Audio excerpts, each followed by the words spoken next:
Prezident İlham Əliyev bugün BMT-nin Sivilizasiyalar Alyansının ali nümayəndəsi Miguel Ángel Maratinos'u qəbul edib. You cannot imagine how so glad I am myself, no? I was glad to be back. I was extremely glad to have opportunity yesterday to see, you know, one of your great achievements, you know, and I think I had a very moving day. Yeah, you saw it. I saw it, but I was telling them, my friend the minister, and I said in my statement, the final statement in Magdam, I have a sense of mixed feelings, you know.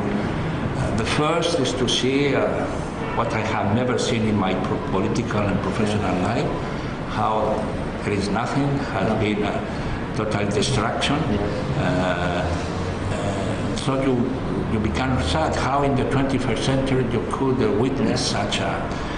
But then the second element that was, I think, when my tour in Magdam was good, because then your special representative showed me, you know, the plan for the future. And so you feel there is a great vision, President. So there is a possibility to already, and you see the roads, you see the people engaged, you see the dynamism, the very strong feeling of pride at the same time of new, you know, this Azerbaijan always moving forward and now with more strength. So really I feel, you know, I feel always a friend of Azerbaijan, but this time I'm proud, you know, to be with you and trying to modestly accompany your efforts and your foreign ministry and Minister of Culture in my new mission as High Representative for the United Nations Alliance on Civilization. So thank you very much for receiving me and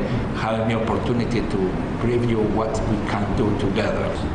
Thank you very much for visiting us, and also thank you for visiting liberated territories. And you know, you talked about your feelings. I think everybody has the same feelings. And when I visited after the war first time Magdam, I had the feeling of sadness, because the feeling of sorrow, and at the same time the feeling of decisiveness to rebuild the city. And you probably were informed that less than in 1 month's time, we already launched the process of reconstruction. You saw everything is destroyed. At the same time, there are 97,000 mines only in Agdam district.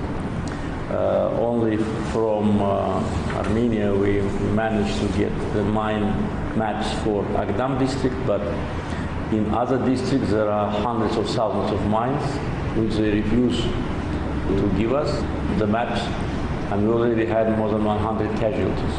After the war stopped, almost 30 people were killed, and more than 100 severely injured from landmines and personal mines and anti-tank mines, including 2 journalists who died in the beginning of this month.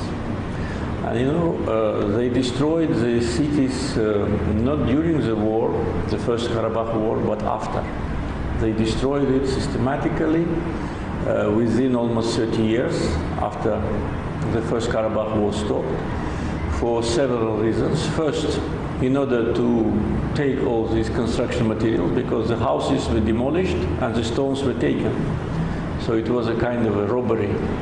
And second, in order not to allow Azerbaijanis to return, because they thought that after this total devastation, nobody will return. And it's not only cities, but villages. When you go, for instance, I go in other directions, for instance, to Jabrail, and you also been to Fizuli in Zangilan, Kubatli, it is the same. All the villages, all the cities destroyed. And now we need to clean it from mines, and also in parallel to start reconstruction. But we already accumulated all our efforts, mobilized our resources, and big infrastructure projects have started already. Probably you're informed about that. And we will rebuild it, and we will demonstrate I think, a unique experience in the world, from this kind of devastation to development to very decent living standards for people.